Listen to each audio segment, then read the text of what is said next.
আপনি যেদিন মরবেন সেদিনও মানুষ ভাত খাবে। এই গ্রামবাসী ধোকা ধোকা, মহল্লাবাসী ধোকা, এগুলো সব ধোকা, সব ধোকা। বন্ধুরা ধোকা, স্ত্রী ধোকা, এগুলো সব ধোকা। সব ওই রাত্রে খানা খাবো, আপনারে দাফন করে আসি, আরো বেশি খাইবো মানুষের ঘরের টিকা যাইতে আইনা ভাত খাওয়া। আও সারাদিন কাঁদছেন আমনে, শরীর দুর্বল হয়ে যাব খানা না খাইলে। ভাত খা, খানা বন্ধ নাই। লাশের সামনে, লাশের সামনে মুসলমান আজকে জানাজা, লাশ সামনে, এখানে দাঁড়াইয়া জিগায় খানাটা কোন দিন কইয়া লাইলে ভালো আছিল। কি আহা আহা, মানুষ কার জন্য শিক্ষালেন? এই মানুষগুলো তারা আজকে জিগায় খানাটা কোন দিন করবে। 4 দিন না খানাটা কি সোমবারে করলে ভালো হয় না মঙ্গলবারে করলে ভালো হয়? কত অনবুঝ করে লাইলে ভালো আছিল। লোকজন কি আর আবার পাইবেননি? হ্যাঁ, মানুষটির আবার কইটু আইবেন, আজকেই কইয়া লাইলে ভালো। ফলে জানাজার লাশের সামনে দাঁড়াইয়া আগে কইয়ালায় সবাই খেয়াল রেখেন সোমবারে খানা।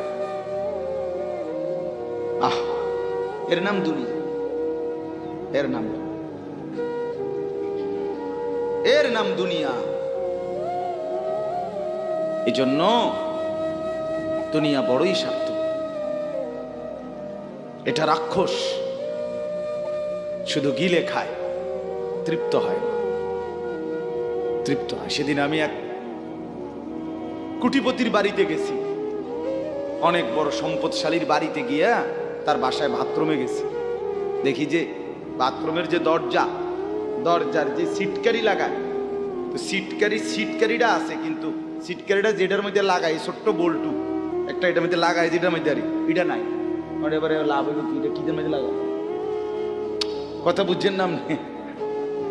লকটার এই ছোট ইয়াটা যেটার মধ্যে লাগায়, আর এটা নাই। তা না, আমি বের হয়ে বললাম, হা ভাইয়া, এরই নাম দুনিয়া। দুনিয়া এমন একটা না একটা থেকেই যায়, সব চাহিদা, সব প্রয়োজন পূরণ হয় না, পূরণ হয়। আপনার লাশ যেদিন জানাজা হবে সেদিনও আপনার ঘরের হাজারো প্রয়োজন বাকি থেকে যাবে, বাকি থেকে। পৃথিবী হাসবে ঠিকই, সিএনজিও চলবে, অটোও চলবে, সূর্যও ডুববে, চাঁদও উঠবে, রাতও শেষ হবে, দিনও আসবে, কেউ থামবে না আপনার জন্য। আপনি শুধু চলে যাবেন একা কবর, কেউ থামবে না। এরে বাপ, কেউ থামবে না। ছেলেরা আজকে বন্ধুর পাল্লায় পড়ে নষ্ট হয়ে যাচ্ছে। আহ, সমবয়সী বন্ধু তোমার উলঙ্গ ছবি দেখায়া, নর্তকী দেখায়া শেষ করে দিল, তুমি বুঝলা। সমান সমান বন্ধু একসাথে তোমার জুয়ার আড্ডায়, মদের আড্ডায়, নারীর আড্ডায়। আহ, আফসোসের ব্যাপার। ভাবতেই শিখে না একজন মানুষ সুস্থ স্বাভাবিক, একজন সতেজ সবল মানুষ, সে কেমনে এত বোকা, নিজেকে ধ্বংস করে। আমি যখন এখন এই মাত্র যে দিদা আসতেছিলাম গাড়ি দিয়া, একটা ছেলে প্রতিবন্ধী, ছোট একদম প্রতিবন্ধী, সে দাঁড়াইয়া রয়েছে মাঝখানে, মানে গাড়ির হরনও বুঝে না, কিছুই বুঝে না সে। পর আরেকটা ছেলে ধরে তারে এক পাশ করে দেওয়াতে তারপরে আমার গাড়িটা এই এখানে। এই ছেলেটা তো অবুঝ হইতে পারে, এই ছেলেটা তো প্রতিবন্ধী, সে তার ভালো মন্দ বুঝে না। কিন্তু তুমি ছেলে সুস্থ সবল স্বাভাবিক যুবক, তুমি কেমনে নিজের ভালোটা বুঝো না? তুমি কেমনে নিজের ভালোটা বুঝো না বলেন? এত মানুষের জানাজা, কবরস্থান নাই এমন কোন এলাকা আছে বলেন? আপনাদের মহল্লায় কবরস্থান নাই? আপনারা কোনোদিন জানাজা পড়েন নাই? আপনারা লাশ দেখেন নাই? তাহলে জলজ্জান্ত মানুষ আজকে কবরে জনাব হযরত মাওলানা আব্দুল বারী সাহেব, আমার তো পুরা মনে আছে কত সময় আমার কতদিন বয়ান একসাথে দেখছি, বসছি, কথা বলছি। কোথায় হারিয়ে গেল? কোথায় চলে গেলেন? এইভাবে পরিচিত চেনা মানুষগুলো প্রতিদিন হারিয়ে যায়, কবরে চলে যায়। এরপরও কি আমার কলিজার ভিতরে একবারও এই অনুভব হয়েছিল, বেটা আহাম্মক কোথাকার বেটা? জিন্দিগিটাই ছবি, জীবনটাই ছবি, একেবারে যেটা পাও। আজ মুসলমানের যুবকের কথা হইল বেঈমান ইহুদি আর কাফেররা আমাদেরকে এরকম ফাঁদে ফেলাইছে যে যা কিছু আছে 24 ঘন্টা মুসলমানের ছেলে মেয়ের হাতে মোবাইল তুলে দিছে। যেটা ফাও শুধু ছবি উড়াই আমার কাছে পাঠায়। এটা কুত্তা হোক, বিলাই হোক, শুকর হোক, মানুষ হোক, গরু হোক, ছাগল হোক, হুজুর হোক, পাবলিক হোক, বেড়া হোক, বেড়ি হোক, জোয়ান হোক, বুড়া হোক, যেটা পাও না শুধু ছবি উড়া। জিন্দিগির কাজে একটা আহ হায় হায় বাপ, তোমরা বুঝো না, বেঈমান তোমাদেরকে বেঁধে ফেলছে, আষ্টে পৃষ্ঠে বেঁধে ফেলছে, গিলে খাচ্ছে, গিলে। একটা সেকেন্ড সিদ্ধান্ত বেঈমানের যে মুসলমানের একটা নড়াচড়া তারা তাদের আড়াল হইতে দিবে না। কারণ এই মোবাইল, এই ইন্টারনেট, এই সব কিছু আমরা যাই ছবি উঠাই করি তাদের হাতে, তাদের কাছে এটার মূল নিয়ন্ত্রণ। তারা দেখে মুসলমানের যুবকদের হালাত কি, চরিত্রের অবস্থা কি, যুবতীদের হালাত কি। যুবতী তার রাত গভীরে অশ্লীল দৃশ্য পুরুষকে দেখায়, যুবক তার রাত গভীরে অশ্লীল কথা, জঘন্য কথা ভিন মেয়ের সাথে বলে। আহা, বেঈমান তখন হাসে, কাফের বেঈমানরা তখন হাসে যে হ্যাঁ দেখছো মুসলমানের অধপতন, মুসলমানের সন্তানের নোংরামি, মুসলমানের সন্তানের অসভ্যতা, এটা তারা হিসাব রাখে। এজন্য ভাইয়া জীবনের কদর করে। একজন হলে একজনই বোঝেন, দুইজন হলে দুইজনই বোঝেন। বাবাদেরকেও বলি, আমার ছেলেদেরকেও বলি, সবাইকে বলি, জিন্দেগির কদর করে। এই বলতেছিলাম, এটা আমাদের হায়াত, এটা আমাদের জীবনের সবচেয়ে বড় সম্পদ। এই সময়টা, এই হায়াতটা, আমার জীবন, আমার হায়াত, এটাই আমার সময়, এটাই আমার জীবন। যেটা ঘন্টা, মিনিট, সেকেন্ড, এটাই আমার জিন্দিগি। যেটা জিন্দিগি, এটাই ঘন্টা, মিনিট, সেকেন্ড। আমরা মরার আগে মানুষ বা অসুস্থ হইলে, অ্যাক্সিডেন্ট করলে, বুড়া হইলে মানুষে কয় না যে ভাই আমার আর সময় নেই, ঠিক কিনা বলে, আমার সময় শেষ, তার মানে হায়াত শেষ। তাহলে বোঝা গেল যেটা হায়াত এটাই সময়, যেটা সময় এটাই কি বলেন না, হায়াত। হায়াত, হায়াত কদর করে, কদর।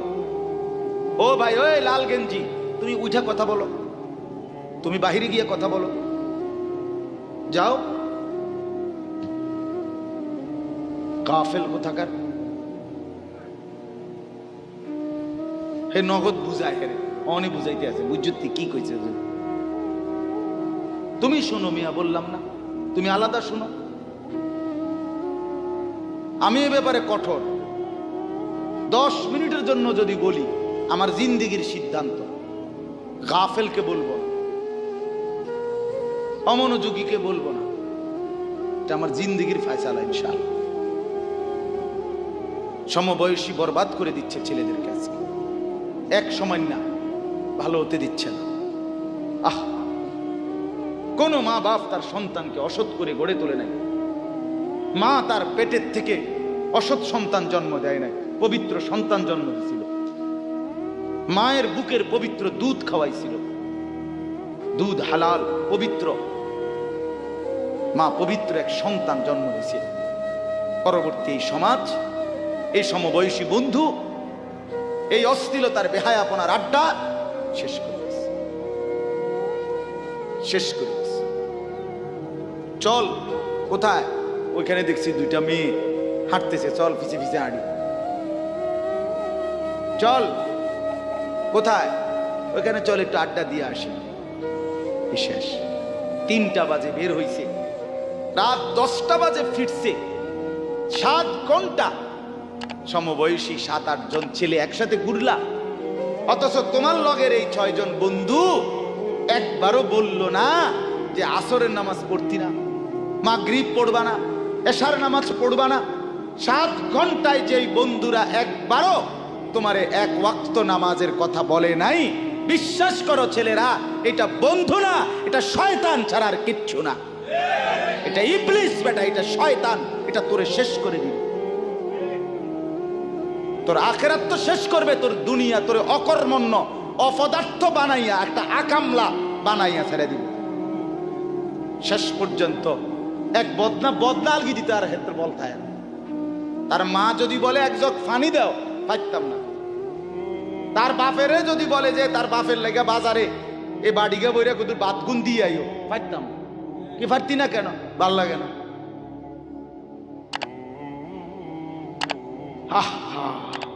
গুনাহ, অশ্লীলতা, বেহায়াপনা, উলঙ্গপনা শেষ পর্যন্ত এরকম অপদার্থ বানায়, অকর্মণ্য বানিয়ে দেয়।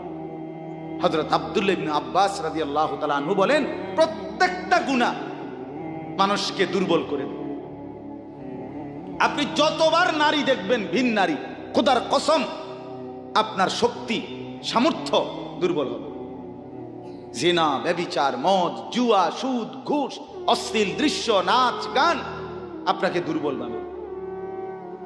সাওয়াদান ফিল ওয়াজহ, চেহারা কালো করে দিবে। জুলমাতান ফিল কলব, অন্তর অন্ধকার করে দেবে। ওয়াহানান ফিল বাদান, শরীর দুর্বল করে দিবে। দাইকান ফির রিজক, রিজিক সংকীর্ণ করে দিবে। বুগদাতান ফি কুলুবিল খালক, মানুষের চোখে ঘৃণিত বানায় দিবে। এই 5টা ক্ষতি। প্রত্যেক গুনাহ কয়টা ক্ষতি করে? চেহারা কালো বানায়, অন্তর অন্ধকার বানায়, শরীর দুর্বল করে, রিজিক সংকুচিত করে, কমিয়ে দেয়, মানুষের চোখে ঘৃণা তৈরি, ঘৃণা তৈরি। আপনি 2টা ছেলে একসাথে মনে করেন বিড়ি খায়, সিগারেট খায়, গাঁজা খায়, একসাথে হেরা 24 ঘন্টা চলে, একসাথে মোবাইলে ছবি দেখে, নাচ দেখে, ভিডিও দেখে, অশ্লীল। এরকম 2 জনের আলগা করে একজনের জিগান তোর লগের হেতে কেমন, হেতে কি করবো? উনি জোনায়েদ বাগদাদি, কথা বলেন না কেন? হে বলবো এটা নাকি? সে বলবো যে অসভ্য। তাইলে কি বুঝা গেল? আপন যার লগে চলছিলা তুমি, হেইতেও তো তোমারে অসভ্য করে। অসভ্যকে অসভ্যও অসভ্য বলে, সভ্যরাও অসভ্য। এই কথাটা জরুরি। দুশ্চরিত্রকে, মন্দকে মন্দ লোকেও মন্দ বলে, ভালো লোকেও কি বলে? মন্দ। নেককার এর উল্টাটা। একটা লোক নামাজি, চরিত্রবান, দিনদার, আল্লাহর পথে চলে, ছেলেটা নামাজ পড়ে, যুবক, সমাজের যে কোনো কাউকে খারাপ, একার গাঁজাখোর, ফুট্টাখোর, বাবাখোরকে জিগান যে এই লোকটা কেমন, সে বলবে ভাই আমি খারাপ হইতে পারি, কিন্তু তবে হেতে ভালো। ঠিক কি না বলে?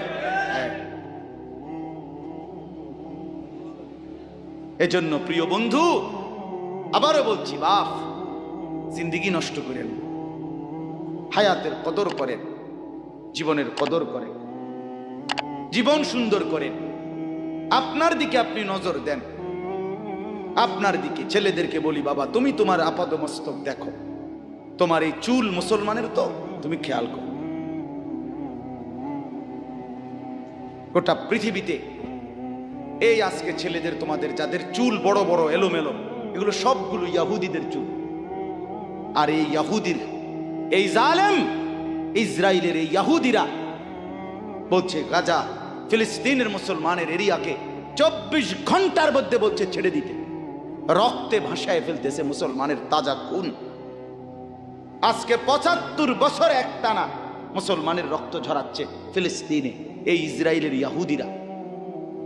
এই সমস্ত চুলের কাটিং এগুলো ইহুদিদের, বিশ্বাস কসম এটা তাদের ডিজাইন। কেন? তারা দাজ্জালের জন্য পৃথিবীকে সাজাইতেছে। হাদিসে আছে দাজ্জালের চুল হবে, নবীজি বলছে দাজ্জাল হবে যুবক এবং দাজ্জাল হবে এলোমেলো চুলওয়ালা। আল্লাহর নবীর হাদিস, কসম, বুখারী মুসলিমের হাদিস। এই জন্য দাজ্জালের চুল হবে আউলা ঝাউলা চুল, স্বাভাবিক চুল না। আজকে এই জন্য ইহুদিরা দাজ্জালের চুলের ডিজাইন আমাদের সন্তানদের কাছে পরিচিত করে দিয়েছে আগের থেকে। এজন্য আমি সবার কাছে অনুরোধ করলাম, বাবা প্রত্যেকেই আল্লাহর ওয়াস্তে নিজেকে নষ্ট করো। গুনার কথা বলার পরে তুমি গান শোনো, নাচ দেখো, অশ্লীল ছবি দেখো, এক ওয়াক্ত নামাজ পড়ো না, এরপরে যদি তোমার কেউ বলার পরে তুমি হাসো, মনে করো তুমি প্রতিবন্ধী। এটা মনে রেখ, মানে তোমার গায়ে কিছুই হলো, লাগলো না, এটা কিছুই মনে হলো না। হায় হায়, আমি উলঙ্গ ছবি দেখি, একটা সেজদা দেই না, কোনোদিন, 1 বছরে কোনোদিন আমি ফজরের নামাজ পড়ি নাই, এরপরে যদি কেউ বলার পরে তোমার মনে মুখে হাসি হয়, যে এতে হাসে, তো বুঝতে হবে এটা মানসিক সমস্যা। হ্যাঁ, এ প্রতিবন্ধী, এ মাতাল, অসুস্থ।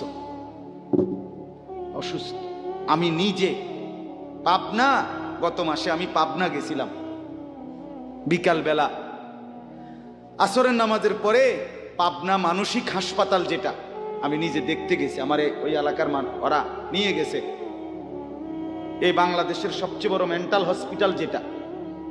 আমি মাগরিব পর্যন্ত পাবনা মানসিক হাসপাতাল ঘুরে ঘুরে দেখছি, ভিতরে অনেক ওয়ার্ডে গেছি। ছেলেদেরকে বলি, বাপ তোমরা শোনো আমার কথা, আল্লাহর কসম আমি নিজ চোখে দেখছি, এই গত মাসে আসর থেকে মাগরিব অনেকগুলো ওয়ার্ড আমি ঘুরে দেখছি। এই যতগুলো ওয়ার্ডে পাগল আছে সবটিতে ভরা। কসম আমি নিজ চোখে দেখছি, 100 জনের মধ্যে 2 জনও বুড়া নাই, সব যুবক।